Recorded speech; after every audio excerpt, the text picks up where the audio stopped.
At 05:47 hours on October 9, 1944, Private First Class James Holbrook crouched in a shattered farmhouse outside Aachen, Germany, watching a German machine gun nest through the Winchester Model 70 his squad mates had been mocking for 3 weeks.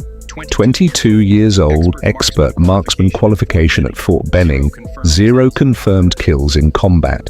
The Germans had 23 snipers and sharpshooters operating in the ruins between the American lines and the city center. And in the past 4 days, they had killed 11 men from 2nd Battalion. His squad mates called the rifle his Sears and Roebuck Special. The men he ate with, slept next to, trained alongside, they laughed every time he carried it. Corporal Danny Martinez had started calling him Catalog Boy 2 days after the rifle arrived. Private Eddie Chen asked him daily if he'd ordered it with trading stamps. The jokes never stopped. James had ordered the Winchester from a sporting goods catalogue in August before the unit shipped out from Camp Lucky Strike. He'd saved 4 months of pay, $87, and filled out the mail order form in the battalion post office, while other men wrote letters home. The rifle arrived 3 days before embarkation, shipped in a brown cardboard box with Winchester Repeating Arms printed on the side. When James opened it in the barracks, half his squad gathered around. The Winchester Model 70 was a pre-war sporting rifle, bolt-action, .30-06 caliber with a Lyman Alaskan 2.5x scope he'd ordered separately for another $19. The M1 Garand every man in his squad carried was semi-automatic, magazine-fed, 9.5 pounds, iron sights, effective range 300 yards in trained hands. The Winchester was designed for elk and mule deer in the Rocky Mountains. The Garand was designed to kill Germans. Sergeant Frank Porter had walked past James's bunk that night, seen the Winchester laid out on the wool blanket, and stopped. "What the hell is that, Holbrook?" James had explained it was a Winchester Model 70 with a Lyman scope, mail-ordered from a catalogue, accurate to 600 yards with the right ammunition. Porter had stared at him. "You brought a deer rifle to kill Germans?" The other men laughed. Porter told James to leave the sporting rifle in his footlocker and carry a real weapon. James said he'd rather not. Porter said it wasn't a request. James carried the Winchester anyway. The unit had landed at Omaha Beach on September 12th, 3 months after D-Day, part of the replacement flow-feeding divisions chewed up in the hedgerow fighting. They'd moved through France in transport trucks, past burned-out tanks and crosses marking graves, and reached the German border on October 2nd. Aachen was the first major German city the Americans would assault. The Germans called it the Imperial City. Charlemagne had been crowned there in 768. Now it was rubble and resistance. The 1st Infantry Division had been battering against the outer defences for a week before 2nd Battalion moved into position on the southern approach. The terrain was urban destruction, collapsed buildings, cratered streets, shattered walls, creating a maze of firing positions. Perfect country for snipers. On October 5th, a German sniper killed Private Joseph Kowalski while he was filling his canteen from a water trailer behind the aid station, single shot through the chest from 400 yards. On October 6th, another German killed 2 men from Baker Company during a morning supply run. On October 7th, 3 more men died, including Private First Class Robert Hayes from James's own squad. Hayes had been carrying ammunition forward to a machine gun position when the bullet hit him in the neck. The men who had been joking about James's mail-order rifle stopped laughing. Not because they believed, because they were scared. That night, James cleaned the Winchester in the basement of their command post, a former German bakery, with the ovens still intact. Martinez walked past and muttered, "Still waiting for that deer rifle to do something useful, Catalog Boy." On October 8th, Captain William Hendricks called James to the battalion command post. Hendricks was 31, West Point, 3 bronze stars, face like weathered leather. He'd spread a map across a wooden table that still had flour dust in the cracks. Holbrook intelligence says we've got approximately 24 German snipers and sharpshooters working this sector. They're killing my men faster than German artillery. I've heard you've got a scoped rifle. James confirmed he did. Can you use it? James said he could. Hendricks looked at the Winchester leaning against the wall. That's a sporting rifle. James said it was accurate to 600 yards with 180 grain ammunition, had a scope that gathered light better than any military optic he'd seen, and the bolt action was smoother than any Springfield he'd trained with. Hendricks studied him. You've never killed anyone with it. James said that was correct. You want to start tomorrow? James said he did. James spent that night preparing. He'd brought 70 rounds of 180 grain Winchester ammunition, civilian hunting loads purchased from the same catalogue as the rifle. He checked each cartridge for dents or corrosion, then loaded them into the internal magazine 5 rounds at a time, working the bolt to ensure smooth feeding. Chen watched him from across the basement room. You really think that's going to work, Holbrook? James said he'd know tomorrow. That's for shooting deer, not Germans. James said a 180 grain bullet, traveling 2,700 feet per second, would kill whatever it hit, deer or German. At era 4:30 on October 9th, James moved into position with Private Tony Roselli as his spotter. Roselli was from Brooklyn, 20 years old, good with maps and angles.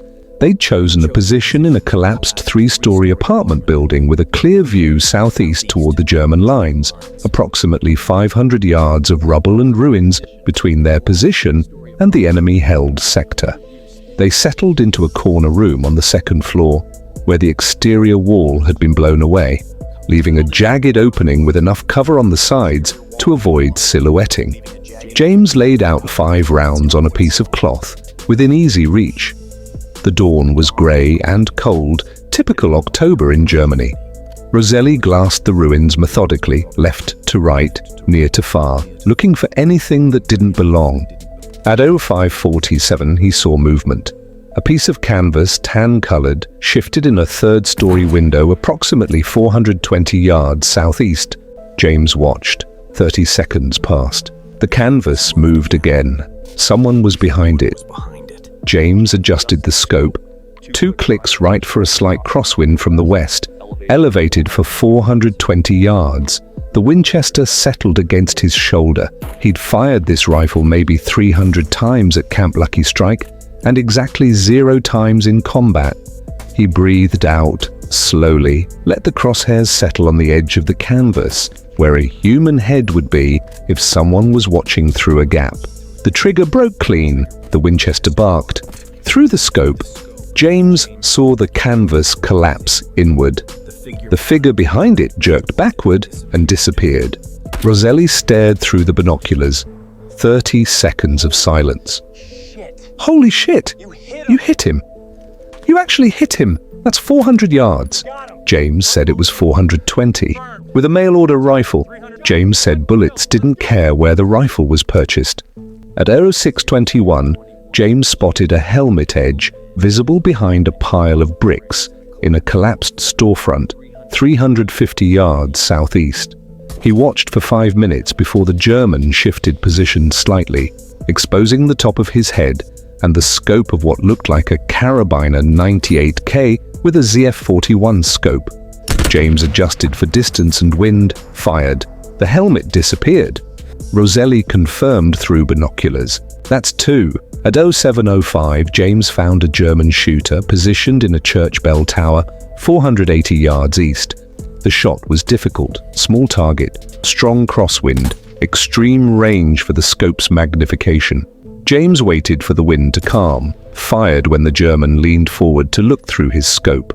The figure collapsed forward over the bell framework and didn't move. Roselli whistled low. 3 in 2 hours with a deer rifle. At 07:53, James engaged a German sniper in a basement window, visible only by the glint of his scope lens catching the morning light. 320 yards, slightly downward angle. 4th kill. At 0840, a German sharpshooter using a pile of rubble for cover made the mistake of silhouetting his upper body against a white wall behind him. 410 yards, 5th kill. By 10:30 hours, James had killed 7 German snipers. The Winchester was performing flawlessly. Roselli had stopped commenting on it being a mail-order rifle. He'd started calling it the rifle, or just Winchester. After the 7th kill, Roselli closed his notebook. The rest of the squad needs to hear about this. James said they could tell them at evening chow. No, I mean now, right now. They returned to the command post at 11:30. The basement was crowded with men from the squad eating cold rations. Martinez saw them first. "How was the deer hunt, catalog boy?" Roselli cut him off. "Shut up, Martinez. Holbrook just killed 7 Germans." The room went quiet. Martinez stared. 7? Roselli nodded. 7 confirmed. I watched every single one through binoculars. Chen stopped chewing. "At what range?" Roselli checked his notebook. Shortest was 320, longest was 480.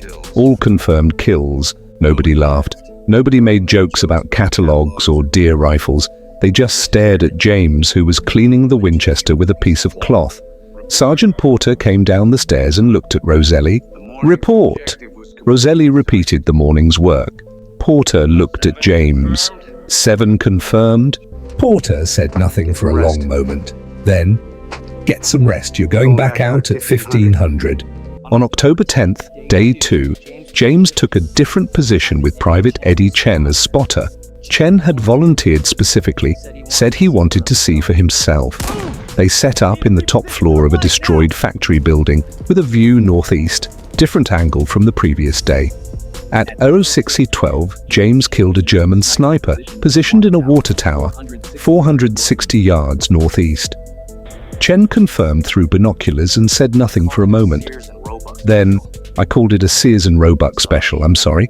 At 06:58, James engaged 2 Germans working as a team from a collapsed hotel, 380 yards out. First kill at 06:58, second at 07:01. Chen marked both in the notebook. 9 total. That's 9 Germans in 2 days. At 07:45, everything changed. German artillery began dropping shells near their position. Not random fire, targeted fire. Someone had spotted them. Chen grabbed his gear. "We need to move now." They evacuated the factory through a back stairwell as 105mm shells demolished the building they'd just abandoned. James lost his secondary position, but kept the Winchester. They relocated 300 yards west to a partially collapsed apartment complex. Chen was breathing hard. "They knew where we were." James said the Germans weren't stupid. "That mail-order scope almost got us killed." James said it also just killed 9 Germans. Chen nodded. "Fair point." From the new position, James found 3 more Germans that afternoon. One at 14:20 hours, positioned in a drainage pipe 400 yards out. One at 15:35, using a burned-out truck for cover 350 yards. One at 16:48 in a church basement window 390 yards. By evening of day 2, James had 12 confirmed kills. Chen returned to the command post and reported to Sergeant Porter. 12 confirmed, all witnessed, that Winchester is legitimate. The squad stopped joking about the mail-order rifle entirely. Martinez approached James during evening chow. "I was wrong about your rifle, Holbrook. Dead wrong." James said it happened. "No, I need you to hear this. We mocked you. I mocked you. That rifle just killed 12 Germans. You're keeping us alive." Day 3, October 11th. James took Corporal Danny Martinez as spotter. Martinez had been the primary source of mockery, calling James catalog boy for 3 weeks. Now he wanted to witness firsthand. They positioned in a bombed-out school building with a view southeast. At 06:25, James killed a German sniper in a warehouse window 430 yards. Martinez watched through binoculars. 13. At 07:12, another kill, German sharpshooter in rubble pile 360 yards. 14. At 08:31, James spotted a German sniper team, spotter and shooter, working from a factory rooftop 510 yards distant. He killed the shooter first, then the spotter when he tried to drag his partner to cover. Martinez was silent for a full minute after the second shot. Then, "I watched that mail-order rifle kill 2 men at 500 yards. I called it a toy. Jesus Christ, Holbrook." At 10:15, German mortars forced them to relocate again. The Germans had learned James was hunting them and were hunting him back. They moved to a cellar position with limited visibility, but better protection. From there, James engaged one more German at 13:42 hours, extreme range, estimated 540 yards, firing from a prone position through a cellar window. Martinez confirmed the kill. 17 Germans in 3 days. They returned to the command post at 1600. Captain Hendricks was waiting. Rosselli says 17 confirmed. James said that was correct. And well, Martinez, you witnessed today's kills? Martinez nodded. 5 kills today, sir. All confirmed. The Winchester is performing at ranges I didn't think possible with a sporting scope. Hendricks examined the rifle. Where did you order this, sir? Holbrook? Hendricks handed it back. Whatever you're doing, keep doing it. The Germans are terrified. Day 4, October 12th. German counter-sniper teams were actively hunting James now. Intelligence reported the Germans had identified an American sniper with a scoped rifle, eliminating their shooters systematically. James took Sergeant Porter and Private Rosselli this time, 3-man team with better security. They positioned in a destroyed bank building with multiple exit routes. At 06:05, James killed a German in a clock tower 400 yards. At 07:23, another in a basement alcove 380 yards. At 08:55, James spotted what he thought was a sniper hide in a collapsed warehouse. He watched for 20 minutes before confirming movement. When he fired at 09:17, the German fell from a second-story position, confirming the kill. Porter marked the location. 20. At 10:45, German snipers returned fire. 2 rounds impacted near their position within seconds. Porter ordered immediate evacuation. They moved under covering fire from American machine guns, relocating to a position 400 yards north. Rosselli was shaking. "They nearly had us." Porter checked everyone for wounds. "Holbrook, they're sending their best after you now." From the new position at 15:12 hours, James identified a German counter-sniper team positioning in the same building James had used on day 1. The German was using James's own tactics. James waited until the German was settled, focusing on the American lines, not expecting a threat from his rear.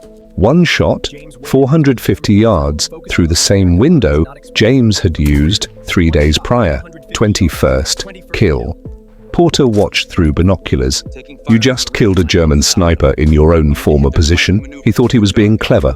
James said they were all being clever. That's why it was taking so long. Day 5, October 13th. Intelligence reported approximately 4 Germans remaining from the original sniper threat. These were the survivors, the most skilled, the ones who had lasted 5 days against systematic elimination. James positioned with Martinez and Chen together, both as spotters. They set up in a ruined church with a view in multiple directions. The morning was quiet, too quiet. At 08:34, Chen spotted a scope glint in a factory window 600 yards southeast. James studied it. The angle was wrong for a hide. "That's bait," Martinez checked with binoculars. "Looks real to me." James said a real sniper wouldn't allow scope glint. They waited. At 09:12, James saw what he was looking for, subtle movement in a shadow 30 yards left of the bait position. The actual sniper was watching to see if anyone took the bait. James fired at the shadow. The German fell forward into the light. Chen stared. "How did you know?" James said. The mail order catalog he'd ordered the rifle from included a manual on competitive shooting. 22nd kill. The Germans sent no more snipers that day. 1 remained from the original group, plus whatever reinforcements they'd brought forward.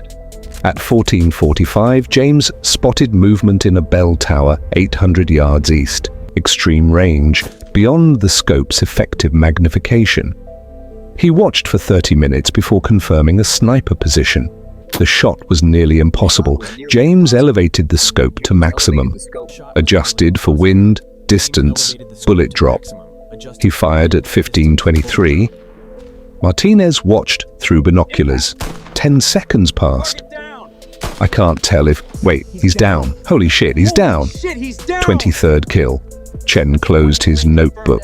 That's 23 confirmed enemy soldiers in 5 days. With a Winchester Model 70 ordered from a sporting goods catalogue, this is going in my letter home, and nobody's going to believe it. Days 6 and 7, October 14th to 15th, the remaining German snipers stopped appearing. Either they'd been withdrawn or were no longer operating in the sector. James went out both days with different spotters but found no targets. The 23 confirmed kills over 5 days of actual engagement had effectively eliminated the German sniper threat in 2nd Battalion sector. On October 16th, James was summoned to battalion headquarters. Captain Hendricks and Major Robert Crane, battalion commander, were waiting. Crane was 42 Regular Army Silver Star from North Africa. Private Holbrook, Captain Hendricks reports you've eliminated 23 enemy snipers in 1 week using a civilian sporting rifle you purchased through mail order. James confirmed. Can you teach this? James said the rifle could be ordered by anyone. The skill took time. How much time? James said months of practice at minimum. Years, ideally. Crane studied the Winchester. We're ordering additional scoped rifles, mix of military Springfields and commercial hunting rifles. You're going to train a sniper section. Select 6 men from your battalion. James selected Martinez, Chen, and Roselli first. The men who had witnessed, believed, and could teach what they'd seen. The training program began October 20th in a rear area outside Aachen. 12 candidates from 2nd Battalion, 6 from 3rd Battalion. James taught breathing, trigger control, range estimation, wind reading. His squad members assisted, describing what they'd witnessed, confirming the unconventional approach worked. Martinez told the candidates, "We mocked that mail-order rifle for 3 weeks. We were idiots. That rifle killed 23 Germans in 5 days. Don't judge tools by where they came from." The trained snipers deployed November 1st during the push toward the Roa River. They killed 46 Germans in 3 weeks, with a mix of Springfield and commercial rifles. 0 friendly casualties in their security teams. The program was replicated in other battalions. By December, each regiment in 1st Division had a sniper section. James Holbrook never used the Winchester in combat again. The German sniper threat in his sector had been eliminated. On November 18th, James was wounded by artillery shrapnel during the Aachen forest fighting. Leg and shoulder wounds, non-life-threatening. He was evacuated to England, then back to the States in January 1945. James returned to Pennsylvania in February 1945, promoted to sergeant, awarded the Silver Star, transferred to Training Command. The Winchester Model 70 traveled with him stored in a canvas case. He kept it through discharge in November 1945. After the war, James attended Penn State on the GI Bill, graduated in 1949 with a degree in forestry. He worked for the Pennsylvania Game Commission for 32 years and never spoke publicly about the 23 kills, but he received letters over the years. Martinez wrote in 1947, "Still think about that mail-order rifle. Bought a Winchester for deer hunting. Works pretty good. Sorry we gave you hell." Chen wrote in 1952, "Teaching my son to shoot.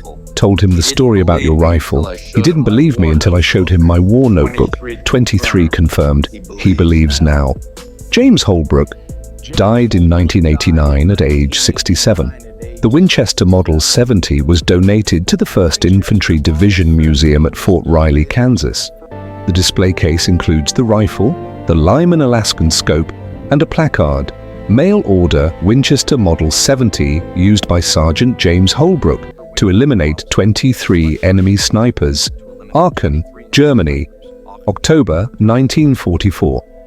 Initially mocked by his squad, this civilian sporting rifle proved more effective than standard military arms at long range. Holbrook's squad members later became advocates for precision marksmanship training. The museum notes include testimonials from Martinez, Chen, and Roselli, all collected in the 1970s when the museum was compiling unit histories. Martinez's statement reads, "We called it his Sears and Roebuck special. We called him Catalog Boy. We were wrong about everything. That mail-order rifle saved lives. Holbrook saved lives. We should have trusted him from the beginning. I learned not to judge tools by their origin. I learned not to mock what I don't understand. That rifle taught me more than just marksmanship. It taught me humility." The rifle sits in the display case today, 79 years after it killed 23 German soldiers in 5 days of October 1944. The Winchester Model 70, ordered from a sporting goods catalog for $87, mocked by the men it would eventually save, proven in combat by a 22-year-old from Pennsylvania who understood that effectiveness matters more than origin. The scope still holds zero. If this story moved you the way it moved us, do me a favor, hit that like button. Every single like tells YouTube to show this story to more people. Hit subscribe and turn on notifications. We're rescuing forgotten stories from dusty archives every single day. Stories about men who proved that being mocked doesn't mean being wrong. Stories about mail-order rifles that outperformed military issue. Stories about 23 enemy soldiers taken down in just 1 week. Real people, real heroism, real transformation. Drop a comment right now and tell us, have you ever been mocked for an unconventional choice that turned out to be right? Tell us your story. Tell us where you're watching from. United States, United Kingdom, Canada, Australia? Our community stretches across the entire world. You're not just a viewer, you're part of keeping these memories alive. James Holbrook's squad learned not to judge a rifle by its catalogue. What lesson did you learn? Thank you for watching, and thank you for making sure stories like this don't disappear into silence. These men deserve to be remembered, both the marksman and the squad that learned to believe.